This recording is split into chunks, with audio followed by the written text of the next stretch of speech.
que nous ne parlions un petit peu d'argent, est-ce que sur ce premier temps, on pourrait avoir un premier temps, merci Stéphanie, un premier temps d'échange, soit simplement des réactions hein, pour faire part de votre sentiment là-dessus, ou des questions si vous en avez bien évidemment. Oui. Oui, bonjour, Sylviane Thomas du Manoir. Moi, je suis inspectrice donc de l'éducation nationale et en charge donc de l'apprentissage dans l'ex-SAIA de l'Académie de Caen. Et tout ce que vous avez dit, forcément, on adhère parce que d'abord, j'ai envie de vous dire, c'est vrai que la pédagogie qu'on a développée depuis des années déjà dans le lycée professionnel est déjà pratiquement en adéquation avec ce que vous avez dit, puisque on était quand même beaucoup sur la contextualisation, décontextualisation, recontextualisation, donc on s'y retrouve tout à fait, et c'est vrai que c'est une réforme qui bouscule peut-être, mais je pense qu'on y trouvera tous notre compte, quoi. En fait, je trouve pas qu'il y ait beaucoup de choses nouvelles. Quand vous parliez des compétences, il est vrai que depuis de nombreuses années, là aussi on travaille, nous, dans la formation professionnelle par compétences.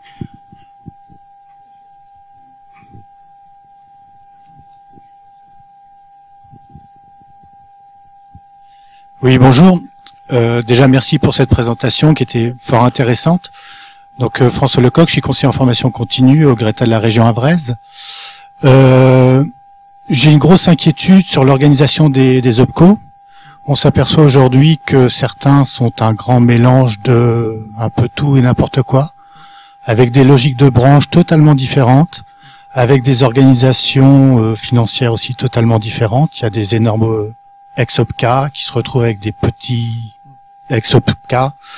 Voilà, donc j'ai une grosse inquiétude par rapport à ça, et notamment sur comment ils vont s'organiser pour pouvoir eux aussi accompagner les entreprises et les branches sur des compétences.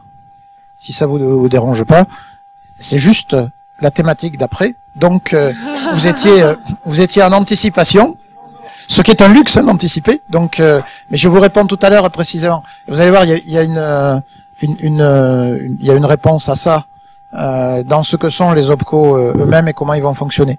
Mais je perds pas la question. Donc, juste une petite question. Est-ce que nous, les Greta ou l'ensemble des centres de formation, on va pas pouvoir commencer à changer de métier et être des prestataires de développement de compétences, hein, puisqu'on a tous un réseau d'entreprises. Donc, par rapport à une problématique donnée, donc par rapport à des CFC qui sont en entreprise, qui connaissent bien effectivement les entreprises en question. Donc, par rapport à un problème de développement de compétences, vous parliez tout à l'heure de complémentariser une compétence en allant dans une autre entreprise qui peut être une entreprise de notre réseau avec lesquelles donc un partenaire. Hein. Donc en fait, se faire payer plutôt des prestations, hein, des prestations de développement de compétences, voilà qu'on puisse chiffrer. Est-ce que c'est pas une évolution du métier? Et puis j'ai une deuxième petite question après. Oui. Si bien sûr, vous reprenez cet exemple-là parce que effectivement tout n'est pas nouveau, bien évidemment, hein, loin de là. C'est simplement qu'on essaie de généraliser ceux qui étaient déjà innovants. Mais il y a quand même des choses nouvelles qu'on peut faire, qu'on avait du mal à faire dans le cadre précédent, vous voyez, et notamment ça. Je prends des gens d'une entreprise pour les mettre dans une autre, je mets le chapeau formation et je fais un accompagnement tutoral là-dessus. Je sais pas, vous trouvez des inspecteurs du travail qui vous disaient que c'était du travail dissimulé, vous voyez, qu'on passait un salarié d'un truc à l'autre, etc. Qu'est-ce que c'était bon, là aujourd'hui, on peut faire ça de manière très clean et ça peut répondre à des tas de besoins. Moi, il y a des, je vous parlais du secteur sanitaire et social parce que je travaille un peu dans ce domaine-là. Il y a des endroits où, on le fait dès à présent, quoi. On a commencé à le faire parce que ça répond à une demande. Les gens, ils n'ont pas forcément envie d'aller passer une journée ou 2 journées avec un formateur quelque part. Ils ont envie d'aller voir comment ça se passe, des trucs qui n'existent pas chez eux, et d'essayer de les récupérer. Mais prenez l'hôtellerie-restauration, qui est le secteur qui a le plus faible taux d'accès à la formation. Hein, le plus faible. Pour les salariés, on est à 22-23% d'accès à la formation chaque année. La moyenne est à 45%, et les secteurs qui forment beaucoup, l'énergie, etc., sont à 70% de taux d'accès à la formation. Eux, 22-23%. Bon, pourquoi? Il y a une première explication dans le fait que plus vous êtes un secteur à turnover important, et moins les gens sont formés, ça va de soi, puisque moins l'entreprise investit sur des personnes qui restent peu. Donc, on a une sorte de corrélation entre le turnover et l'effort de formation. Mais aussi parce que dans cette culture-là, votre parcours professionnel, il se fait par référence et par les endroits où vous êtes passé. Et c'est comme ça qu'on considère que vous avez appris.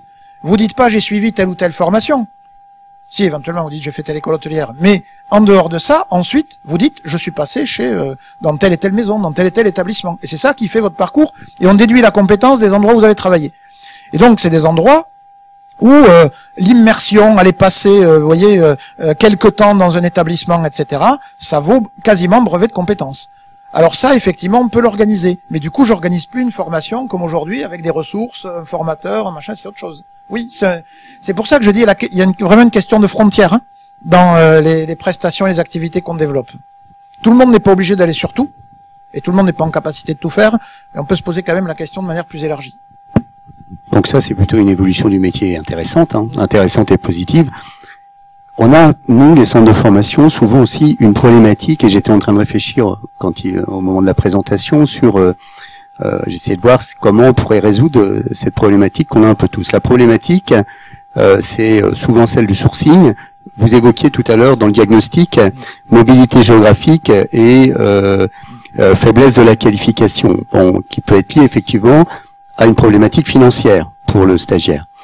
Bon, c'est vrai que on a par exemple des formations qui sont très demandées par des entreprises, avec des entreprises qui sont derrière et donc qui attendent les diplômés, alors soit par des titres hein, ou des diplômes, plus souvent des titres d'ailleurs dans certains domaines. Et dès que les personnes sont formées, ils sont prêts à les prendre. Ils sont parfois prêts à les prendre, alors plutôt dans le domaine industriel, hein, je pense à l'usinage, je pense au câblage, etc., où les demandes sont relativement fortes. Notre problématique, c'est que une fois que les personnes sont formées, et parfois même avec des rémunérations importantes, hein, quand je dis importantes, c'est quand on de l'ordre de 2000 € net par mois, par exemple, sur des personnes qui n'ont pratiquement pas de qualification au départ. Hein. Et malgré tout, on est quand même parfois très surpris. En plus, nos clients, et à juste titre, hein, nous demandent parfois de justifier d'une intégration dans le monde professionnel suite à la formation, et on est parfois très embarrassé parce qu'effectivement, parfois même, c'est une minorité des personnes qui acceptent le job parce qu'il y a une mobilité géographique, parfois qui est pas forcément nationale, hein, qui est à l'échelle de la Normandie entièrement. Alors c'est vrai que c'est une vraie problématique qu'on a, qu'on rencontre, et la question que je me posais, c'est avec ce nouveau mode d'organisation, est-ce que comment on pourrait essayer de solutionner cette problématique? Après, il faut pas demander à la formation plus que ce qu'elle ne peut. C'est pas la formation qui fait les niveaux de rémunération, les conditions d'emploi, le prix de l'essence pour se déplacer, etc., quoi. Donc, à un moment donné, je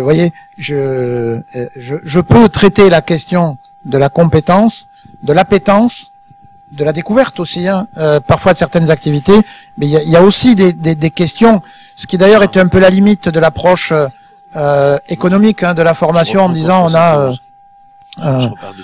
les gens qui ont fait le diagnostic disent la formation, en gros, le système précédent n'est pas efficace parce que les gens, le taux de chômage ne baisse pas avec la formation, les salaires n'augmentent pas après qu'on ait été formé, etc. Mais isoler ce paramètre-là pour gérer d'une situation plus globale, c'est quand même un peu réducteur, quoi. Oui, allez. Oui, vous avez parlé donc du déplacement de la frontière hein, entre l'activité des centres qui devraient donc aller vers l'entreprise. Qui pourrait, hein. Parce que. Oui, on va dire qui pourrait. Ouais. D'ailleurs, parce que en fait, je voudrais parler avec vous de cette difficulté-là. Moi, j'ai été acheteur pendant très peu de temps en entreprise. Hein. C'est très facile d'acheter de la compétence à l'extérieur. Par contre, faire venir des organismes dans un process pour travailler avec eux sur l'organisation du travail, pour qu'elle soit apprenante, on est sur vraiment une dimension complètement différente. Et aujourd'hui, la question qu'on se pose, nous, Greta, c'est quelle légitimité par rapport à d'autres organismes de formation qui sont des fois plus professionnels. Non, mais pour faire ce travail-là, parce que les entreprises, ils vont pas pouvoir le faire avec tous les OF. Il va falloir qu'ils fassent des choix à un moment. Je sais pas. Hein, Sur et qui va les conseiller sur les choix à faire et quelle place nous on pourrait avoir en tant que formation éducation nationale, parce que Gilles Richard parlait de qu'on a un réseau d'entreprises. Oui, on a tous des réseaux d'entreprises, mais est-ce que pour autant c'est des entreprises avec lesquelles on va pouvoir aller aussi loin en termes de partenariat? Je réagissais sur légitimité, parce que si vous-même vous reconnaissez pas la légitimité, il y a peu de chances que vos interlocuteurs, voyez, enfin, je veux dire, vous êtes pas, ouais, c'est ça, ouais. Donc il y a pas de là-dessus, évacuons ça. Mais par contre, après, vous avez raison. Je vais le prendre avec un autre exemple. Moi, je fais la formation depuis longtemps. J'ai des collègues, évidemment, des gens qui font de la formation. Et je vois, moi, mon métier principal, c'est pas la formation, c'est de faire du conseil. Et je vois des gens qui font principalement de la formation, qui sont des super formateurs, avec des groupes, avec des résultats excellents. Vous voyez, vraiment des trucs bon. Mais vous les mettez dans une entreprise à former un groupe, ils n'y arrivent pas. C'est pas tout à fait le même métier, c'est pas la même chose, c'est pas la même posture, on ne travaille pas de la même manière, on n'a pas les mêmes réflexes, etc. Et donc il peut y avoir une vraie difficulté pour des formateurs, hein, je me mets à leur place, des formateurs qui sont habitués à ce que les gens viennent à eux, et ils travaillent dans leur univers avec leurs références, leurs outils, etc., à se transplanter, ça marche pas de manière automatique, à se transplanter dans l'entreprise ou aller vers l'entreprise, et à faire quelque chose qui sera pas la même chose, parce que je peux pas reproduire les mêmes pédagogies, je peux pas reproduire les mêmes choses dans l'univers entreprise. Et donc, faut pas sous-estimer cette difficulté-là, et le fait que les gens d'ailleurs peuvent le vivre comme une difficulté. Donc, faut aussi accompagner, si jamais on va vers ça. Mais je vois des organismes importants. Je vois un organisme qui a 10 000 apprentis aujourd'hui et qui a commencé progressivement, mais sûrement, hein, à faire que ce soit les formateurs qui aillent former dans l'entreprise et pas les jeunes qui viennent au CFA sur une partie assez importante du temps quand même. Vous voyez ? C'est une organisation différente. Oui, la question, moi je disais, il faut toujours démarrer au plus facile. Hein. C'est-à-dire là où on est capable de le faire, il faut pas se mettre des barres, vous voyez, mettre les gens en situation d'échec en les mettant dans des situations qui n'arriveraient pas à maîtriser. Il faut le faire là où c'est possible, et après essayer d'essaimer pour voir si on arrive à le faire autrement, quoi. C'est bon ? Je vais pouvoir répondre à votre question. On va parler un petit peu d'argent. Je ferai une petite pause dans la matinée. Je vais pas détailler les schémas financiers, vous les connaissez. Ce que je voudrais vous montrer, c'est la chose suivante. On a conservé le même niveau d'obligation pour les entreprises en dispatchant. Mais il y a quand même, ce qui est important en fait sur ce schéma, c'est ce qui n'y figure pas. Et ce qui n'y figure pas et qui figurait habituellement, ce sont les pourcentages affectés à chaque dispositif. Parce qu'on n'est plus dans cette logique-là, où les entreprises cotisent, c'est des tuyaux d'orgue, et on alimente des dispositifs. On est dans un potentiel de financement avec un arbitre qui est France Compétences et qui va décider tous les ans la part que l'on met sur chacun des dispositifs au regard des besoins. Et là-dessus, l'arbitrage il est déjà fait, puisque on nous dit il y a un dispositif qui ne connaît pas de limite financière, c'est l'apprentissage, et tous les autres en connaissent, et donc l'arbitrage ne peut se faire qu'en leur défaveur si l'apprentissage progresse et se développe. Et il y a une deuxième équation peut-être qu'il faut prendre en compte, c'est que au départ de la réforme, donc il y a un an, les gens qui ne sont pas assujettis à la taxe d'apprentissage, donc tout le secteur non lucratif, les professions libérales, l'agriculture, devaient être assujettis. Ce qui nous faisait une recette de 500 à 600 millions de plus disponibles pour l'apprentissage. Finalement, après quelques débats, ils ne le sont pas. Donc, exit les 500 ou 600 millions. Mais dans la maquette financière de départ, ils y étaient. Sauf qu'aujourd'hui, ils y sont plus. Ce qui fait que si l'apprentissage se développe quantitativement, assez mécaniquement, la ressource actuelle ne suffira pas. Donc, il faudra bien prélever. On n'est pas dans une logique, encore, on verra après, d'augmenter les contributions des entreprises pour financer ce besoin-là. Et donc, les premiers arbitrages, ce sera de dire, on financera un peu moins alors pas le pic, puisque c'est engagé, c'est conventionné, donc du coup, l'argent restera. Encore que sur les appels d'offres nationaux, je suis pas sûr qu'on récupère pas une partie, mais vous voyez que les deux premiers qui vont, c'est le CPF, et c'est les entreprises de moins de 50 salariés. C'est-à-dire que si on doit prélever quelques dizaines ou voire centaines de millions, on les prendra là-dessus. Donc du coup, alors c'est ce que je disais tout à l'heure, les OPCO n'ont pas de visibilité là-dessus, ils n'auront pas de visibilité très rapide. On leur donne une estimation de ce qu'ils pourraient avoir, mais en réalité, combien ils auront exactement, ils ne le connaîtront chaque année qu'en cours d'année. Parce que le mécanisme final, et ça va être le deuxième élément de réponse à ce que vous dites, c'est que il faut vraiment voir une rupture entre, faut pas projeter, les OPCA sont devenus des OPCO. On a mis en place des OPCO qui sont des structures qui fonctionnent différemment de ce qu'on a connu jusque-là. Et la première différence, c'est que plus aucun OPCO n'a de collecte à lui. Il le collecte le temps qu'on mette en place mécaniquement la collecte URSSAF, mais le principe, c'est que quand même, l'argent remonte à France Compétences, qui le redistribue en fonction des besoins et qui ne le redistribue pas qu'aux OPCO. Donc, je ne peux plus dire c'est mon périmètre, c'est mon volume d'entreprise, c'est la masse salariale de mon secteur qui fait ma ressource, parce que c'est plus ça le modèle, c'est mon activité. Demain, des gens qui ont une activité importante, on les financera autant qu'ils ont besoin, et ceux qui ont une activité faible, on leur donnera pas d'argent, ce qui d'ailleurs, par rapport aux 11 qui restent, pose pour quelques-uns d'entre eux une question de moyens de manière très directe, dès cette année. Hein. Dès cette année, je vais y venir. Et quand je dis c'est une logique, enfin, ce sont des organismes différents. Un, leurs ressources ne leur appartiennent plus. Ils font avec ce qu'on leur donne. Deux, on leur donne essentiellement pour développer l'alternance. Et prioritairement l'apprentissage. Donc en fait, ce qu'on leur dit, c'est sur l'apprentissage, on va vous payer des gens pour payer les contrats. Mais bon, ça va pas être très compliqué. Et deux, on va vous payer des développeurs d'alternance pour que vous allez faire la promotion des dispositifs, voir toutes les entreprises qui pourraient recruter, etc.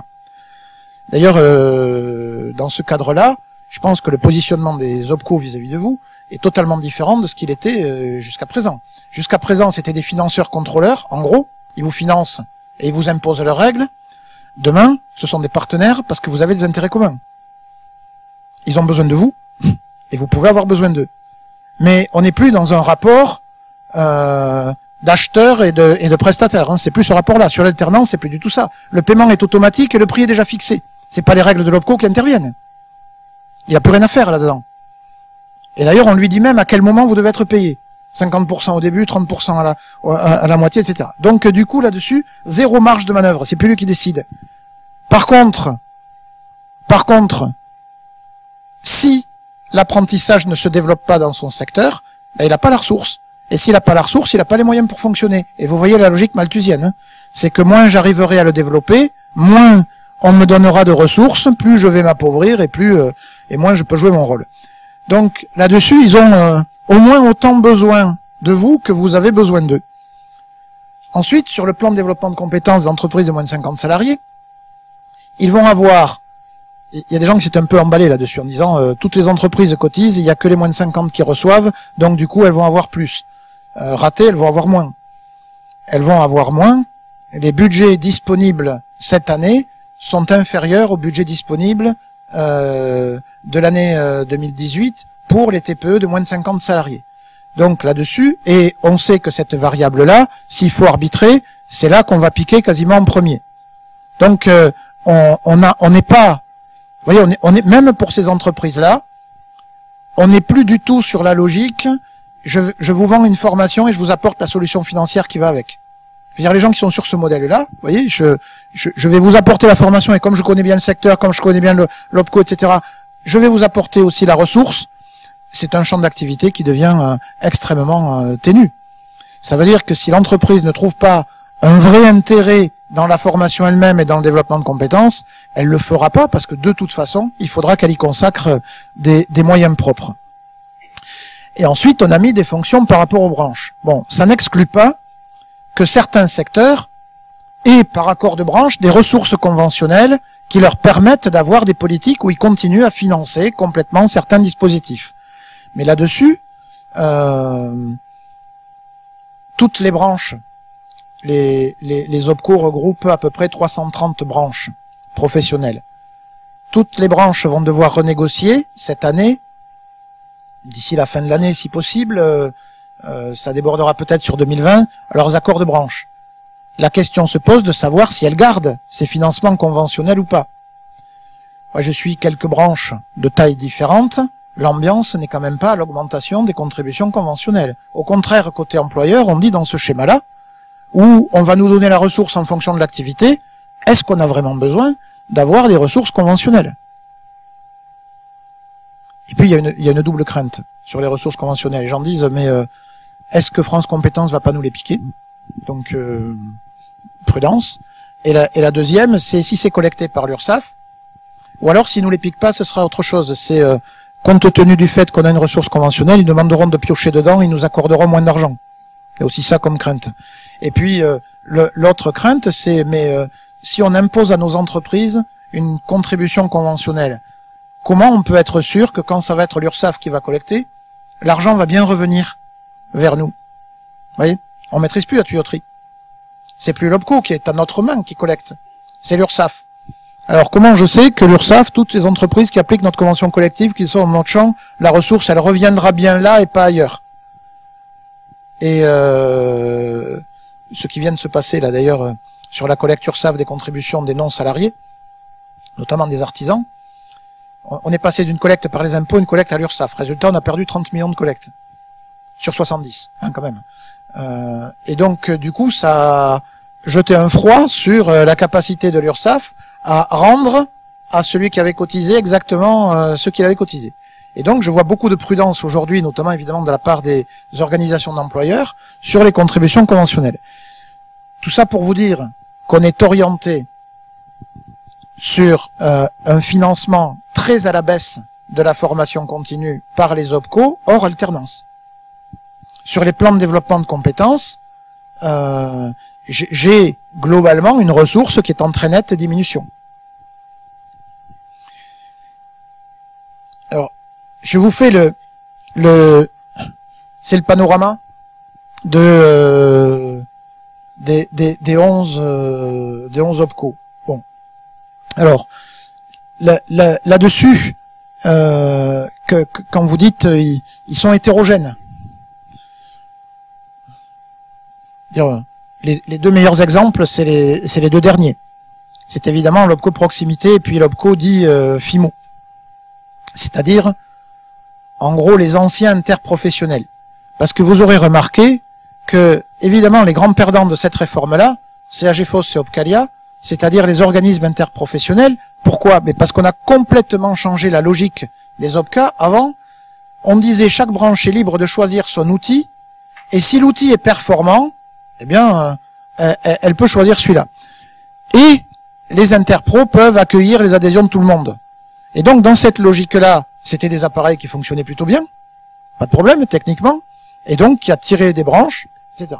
Là, on dit, on s'en fout que l'appareil soit performant, c'est pas du tout ça le problème, et d'ailleurs, on n'a pas forcément envie d'avoir des OPCO qui rendent des services divers et variés, etc., dans une logique qui finalement devient leur logique propre et pas celle de leurs clients. Donc ce qu'on veut, et ce qui nous intéresse, c'est des branches qui travaillent ensemble et qui n'ont pas forcément l'habitude de travailler ensemble. Et l'outil est second là-dedans. C'est d'abord de la politique. Donc l'outil est second. Donc c'est pas la clé d'entrée. Donc on n'a eu aucun problème, côté ministère, à liquider, parce qu'il faut appeler les choses par leur nom, à liquider les deux OPCA interpro, à les noyer dans des organismes nouveaux dans lesquels on va pas les retrouver à l'identique d'aujourd'hui. Hein.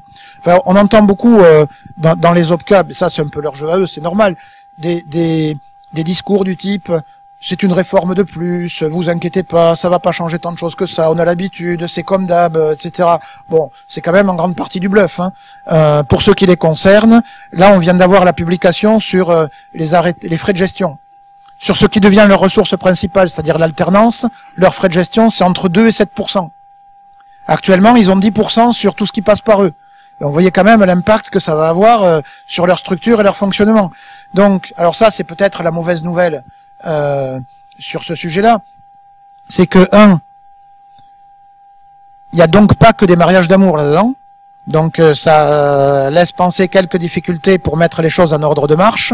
2, inévitablement, il va y avoir des OPCO avec de fortes restructurations, principalement les 2 derniers, mais vous voyez, l'OPCO commerce par exemple sera peu impacté, l'OPCO construction sera peu impacté, Atlas pas forcément, OPCO cohésion sociale, son périmètre s'est réduit, il n'a pas beaucoup d'apprentissage, ça va être très compliqué pour lui, c'est pour ça que l'État voulait le fusionner avec Santé, mais politiquement ça s'est pas fait, mais pour lui ça va être extrêmement compliqué, ils ont perdu le CEP, ils ont perdu le congé individuel, ils vont avoir des ressources calculées sur de l'apprentissage.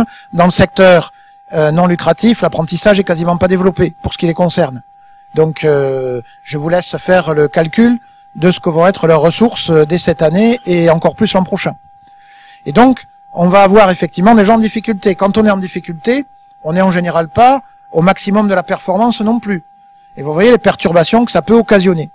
Ceci dit, si je le prends par un bout de lorgnette un peu plus positif, c'est l'instinct de survie fait qu'encore une fois, l'OPCO a intérêt à être partenaire avec vous.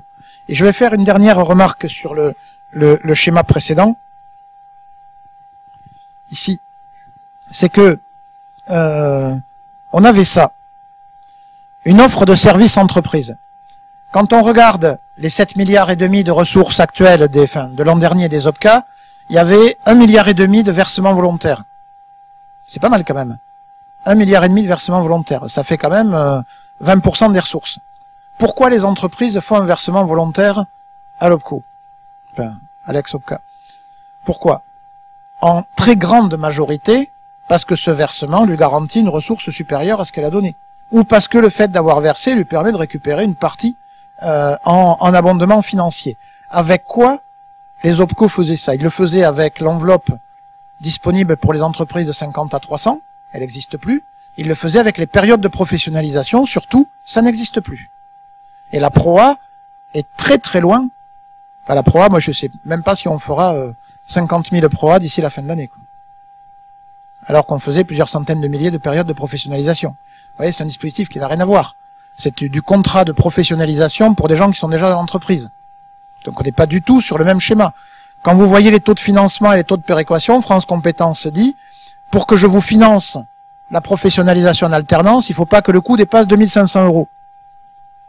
Alors faites un parcours qualifiant en alternance à 2500 €, etc. Donc on est sur un dispositif en réalité très marginal et qui a vocation à être marginal. Résultat, dans ce schéma-là, je mets peut-être à part celles qui ont moins de 50 salariés, pour toutes les autres, qu'est-ce qu'il a à proposer, l'OPCO? En termes financiers, rien.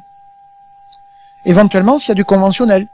Voilà, ceux-là, ils ont cette petite poire pour la soif. Mais les autres, rien. Donc, s'ils veulent que les entreprises continuent à passer par eux, et ne pas se couper, parce que vous voyez, 20% de ressources, je vous fais pas le dessin encore sur l'impact sur les frais de gestion et sur leur volume, etc. Mais s'ils veulent pas se couper de ça, ça veut dire que ce qu'ils vont avoir à offrir, en grande partie, ça va être vous. C'est-à-dire, je suis capable de mettre à disposition des entreprises une offre de formation pertinente, adaptée, performante, etc. Et j'évite à l'entreprise d'aller la chercher. Je lui amène. C'est ce qui me permet de garder le lien. Et c'est plus l'argent. Donc, c'est la qualité des services. Et à la place d'acheteurs, vous trouvez finalement des diffuseurs de vos offres. Potentiellement. C'est-à-dire que s'ils basculent pas là-dessus, ben, en gros, ils basculent sur rien et il faut une croix sur leur activité, ils se transforment en promoteurs de l'alternance. Pour ceux qui travaillaient dans les années 80 dans la formation, ça ressemblait à ce qui s'appelait à l'époque les organismes mutualisateurs agréés qui ne s'occupaient que de l'alternance. Promotion des contrats de qualif, etc. Et donc, on en revient à des développeurs d'alternance comme mission principale. Donc, vous avez un double partenariat.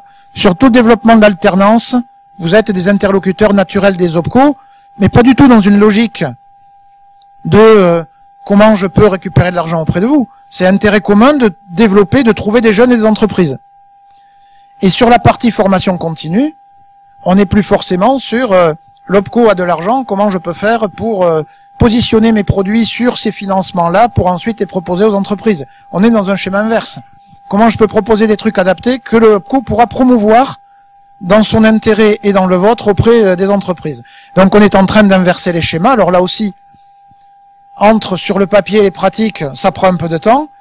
Il faut aussi que les gens basculent, hein, fassent un peu le deuil de certaines pratiques. Hein, ça va pas être simple pour certains. Et puis donc on se prépare quand même.